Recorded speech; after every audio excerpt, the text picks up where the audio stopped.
Hi YouTube, it's Kathy, and this is my weekly entertainment wrap-up for September 10th through 16th. This week I read one book, I watched 3 shows, I watched 1 movie, I listened to 2 podcasts, and I listened to 1 book. First this week I finished Born by Jeff Vandermeer. I was recommended this book because I like Welcome to Night Vale, and while it certainly is strange like Night Vale is, it lacks the charm of Night Vale. This novel takes place in a post-apocalyptic world where people need to scavenge the city to survive, meanwhile avoiding a giant flying bear named Mord and a magician who goes by the name of Magician. The titular character Born is presumably a bit of biotech that grows when it feeds and never has to poop. Eventually it starts talking to Rachel, our protagonist, and they form a mother-child bond. At least that's how it starts out. If you were looking for something weird with incomprehensible imagery, this book is for you. I read this while rather sick and my mind kept wandering, so some of that incomprehensibility might be on me. It is very dark though, so don't expect charm, unless they release a version of Cecil Baldwin narrating. This week, my Tuesday night dinner club watched the first 3 episodes of Riverdale. I was honestly astonished that this show was happening and wasn't being written by some high school chums of mine who made a trailer for Riverdale many years ago, which won a comedy award. I will link it down below. Although I was rather annoyed by the queer baiting that hits the screen in the first episode, I'm enjoying this murder mystery premise. And I'm incredibly upset at Miss Grundy's inability to be a responsible adult. It's entertaining that they've updated the timeline and dropped in current references. I'm looking forward to seeing what else this show can do. We managed to get through the 4th season Downton Abbey finale without any tragedies and even avoided a royal scandal, so I say good show, Granthams. Obviously, going into specifics this far into a show is spoiler city, but I am enjoying the side plots immensely, and hope we can make it through without losing any more wonderful characters. It's only 2 seasons to go. We can do it, please. My friend with whom I watch The Walking Dead is going to Europe soon, and we don't know when he's coming back, so we had to kick it into high gear and finish the latter half of the 6th season,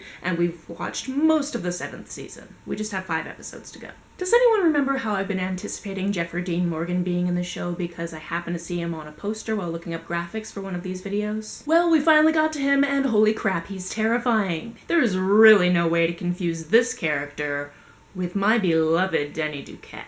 He plays the character very well, but that does not mean I'm rooting for him. I'm very nervous about the last 5 episodes. This is why I try not to Google anything about shows I haven't finished. The only thing I do is grab posters or DVD box set images, and I have been blessedly spoiler-free so far. Thank you, internet deities. This week I watched a movie my friends were surprised I had never seen, The Fifth Element. This is a 20-year-old film set in the future, and it's the reason why I've seen Luke Perry in 2 things this week. This is the absolute shortest time I've had to wait to hear a character say the title of the film, as it was announced in the first scene, and then a couple of times again after that. Given how old this film is, some of the CGI wasn't the worst, although some of it was the worst. If you, like me from a few days ago, haven't seen The Fifth Element, it is about a catastrophe that tries to destroy the universe every 5,000 years, and an alien race that works with an earthen religion to prevent it. This movie has a beautiful operatic scene, Bruce Willis driving a hover taxi cab, and the sexy born yesterday trope. Although I must admit watching Mila Jovovich bust some moves was worth sitting those uncomfortable I'm in love with her moments from Bruce Willis's character. If you want cheesy future fashion, weird side characters, and a plot that only sort of makes sense, this movie is for you. This week I listened to Puckface, the hockey podcast that is recorded pretty much where I'm sitting. To my amusement and delight, the opening of the 2nd episode drew on an experience I had recently, and segued into a discussion of casual fandom, which was just glorious.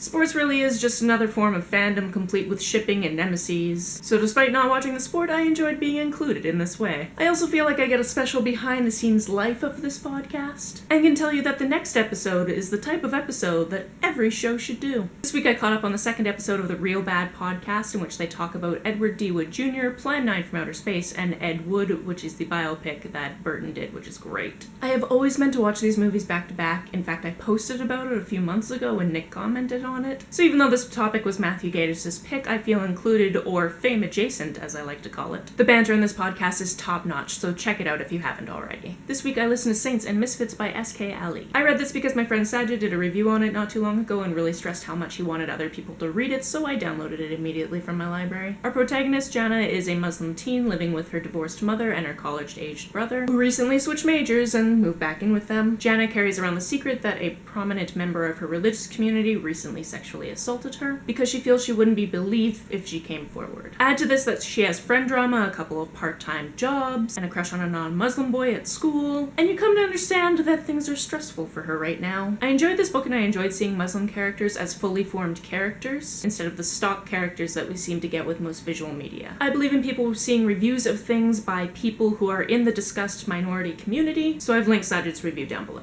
If you aren't already watching his videos, you're welcome. He's sassy and introverted and wonderful, and I love him. That's it for this week. If you've read, watched, or listened to any of these, let me know about it down in the comments below. On the way down to the comments, if you hit that subscribe button, that would be very nice of you. You can like and share this as you see fit, and I will see you next week. Bye.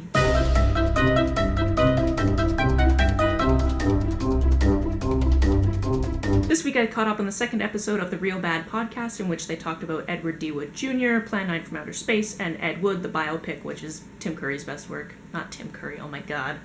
Different Tim. Holy shit.